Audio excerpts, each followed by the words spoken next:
Hello, everyone, and welcome back to this third lesson in the chapter on the early Middle Ages. This section is known as Feudalism and Manor Life. So, in the last section, we learned about how the Roman Empire fell. There was no control over the area, there was no protection, no law, and even the Franks that we learned about in the last section, as they were taking over parts of Europe and starting to put some control back into Europe, they were not strong enough to keep invaders out, all these attacks going on, and it really ended up becoming a situation where everyone had to fend for themselves. So we have different relationships going on between different people, and we're going to dive into that. So let's get right in here.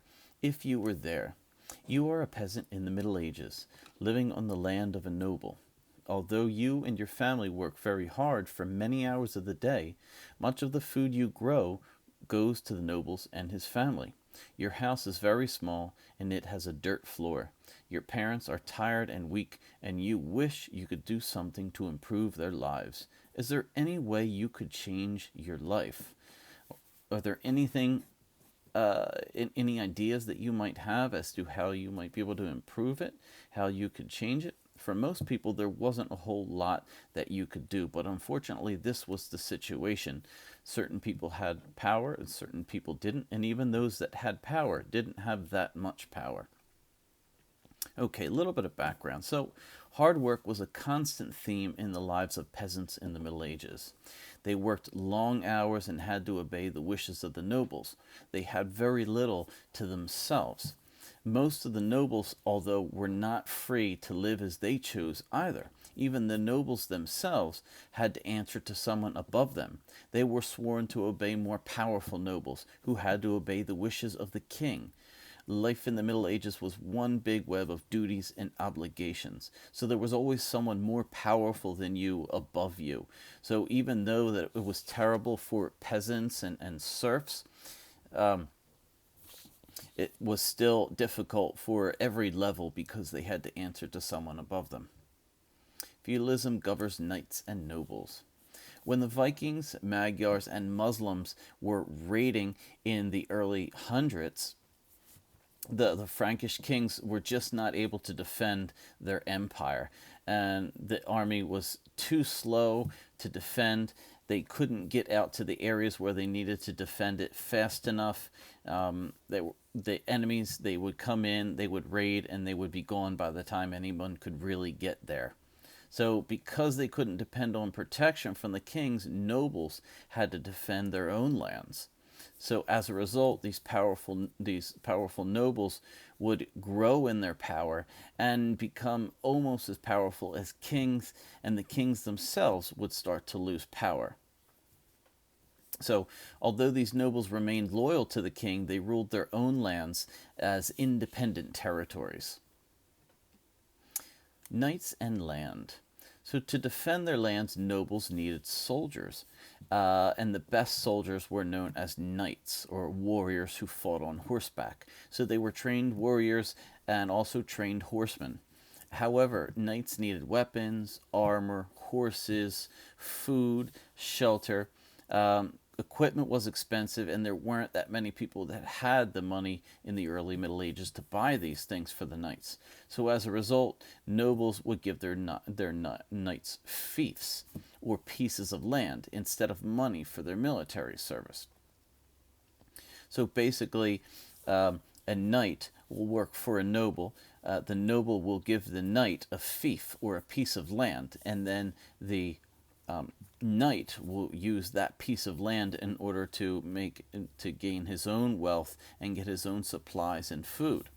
A noble who gave land to a knight in this way was called a lord. So, just like a landlord, when you rent an apartment or a house, you have a lord who was a noble, a noble landowner, and he gives this land to a knight, part of the land to a knight. In return for the land, a knight promises to support the noble in battle and other manners. So, if a part of the noble's land is being attacked, he would call on the knights to come in and help defend that land. Not only the land that was given to that knight, but also land that might have been given to other knights. A knight who promised to support a lord in exchange for land was called a vassal. So when you have a knight who gets land from a lord, he becomes a vassal. The vassal swore that he would always remain loyal to his lord. Historians call this system of promises that govern the relationships between lords and vassals feudalism. So essentially, you have a noble, okay, someone who owns a lot of land, and they give some of that land over um, to a knight. That land is known as a fief. So the knight, because he's sworn in to protect the lord, he becomes a vassal. Okay, a lord's duties. So the ties between lords and vassals were the heart of feudalism. Each group had certain responsibilities towards each other. So it was a give and take relationship. Everyone had to take care of each other in one way or another. A lord had to send help to his vassals if an enemy attacked. So not only was a vassal responsible for protecting the land of the lord, but if the part of the land that is of the vassals gets attacked, other knights will come to help out that knight. So in addition, he had to be fair towards his vassals. He couldn't cheat them or punish them for no reason. So he couldn't be overly selfish or mean or strict because he needed them to protect his land. If a lord failed to do what he was supposed to do, his vassals could break all ties with him. So the vassal could say, you know what, I'm not helping you anymore, and I'm moving on to help out another lord. To defend their lands, many lords would build castles. The back door's open. But these castles are not what we typically see, what we imagine as these massive stone castles. They came a little bit later. These were large buildings with strong walls, but they were typically made out of wood and not so much stone. Nevertheless, these castles provided security during times of war. A vassal's duties. So when a lord went to war, he would call on his vassals to fight with him. But fighting wasn't the only duty of a vassal. For example, vassals had to give money to the lords on special occasions, such as if a lord's son becomes a knight or his daughter gets married. A vassal also had to give his lord food and shelter if he came to visit, so the lord might come to the property of the vassal in order to visit or to see how things are going, and it was expected that they were welcomed with food and a place to stay. If a vassal gained enough land, he could become a lord himself. So even though you're a knight and you've become a vassal because you're given a certain piece of land, if you gain enough land, you can become a lord yourself because it's your land.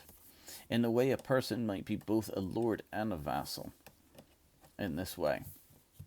So a knight could also accept fiefs from two different lords and become a vassal to both. So I might be a knight who has his own land from a certain lord. That makes me a vassal to that lord. But I might have another lord that says, hey, I have a piece of land here. Can you take care of it?